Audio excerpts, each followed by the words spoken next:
શ્રી અરણ્યકાંડ સર્ગ 52। ત્યારે સીતા વિલાપ કરવા લાગ્યા, હે રામ, તમે હજુ મને બચાવવાને કેમ નથી આવ્યા? આ સંકટની હજુ ખબર નથી પડી? આ જટાયુ પક્ષીએ મને રાવણના પંજામાંથી છોડાવવાનો પ્રયત્ન કર્યો, પણ રાવણે તેને હણી નાખ્યો છે। હે રામ, હે લક્ષ્મણ, મારી રક્ષા કરો। રાવણથી ત્રાસી ગયેલ સીતા આમ રામ લક્ષ્મણને બોલાવતા આક્રોશ કરતા હતા। તેમને પકડી લેવા રાવણ તેમની તરફ દોડ્યો। તેને આવતો જોઈ સીતા પણ ભાગવા લાગ્યા। તેમણે વૃક્ષો પાછળ સંતાવા માંડ્યું। અંતે રાવણે તેમને પકડ્યા અને ફૂલને ઉપાડે તેમ સીતાને ઉપાડી લીધા। સીતાને ઉપાડીને રાવણ આકાશ માર્ગે ચાલતો થયો અને તે સમયે સીતાના આભૂષણો પૃથ્વી પર પડતા જતા હતા। આ દ્રશ્ય જોઈને આખું સચરાચર ખળભળી ઉઠ્યું।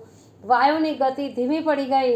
સૂર્ય નિસ્તેજ થયો, પણ બ્રહ્મલોકમાં બેઠેલા પિતામહ સીતાનું હરણ થતાં ખૂબ જ ખુશખુશાલ થઈ ઉઠ્યા અને મનોમન બોલી ઉઠ્યા કે જે કાર્ય માટે ભગવાન વિષ્ણુએ રામાવતાર ધારણ કર્યો છે તે હવે જરૂર સિદ્ધ થશે।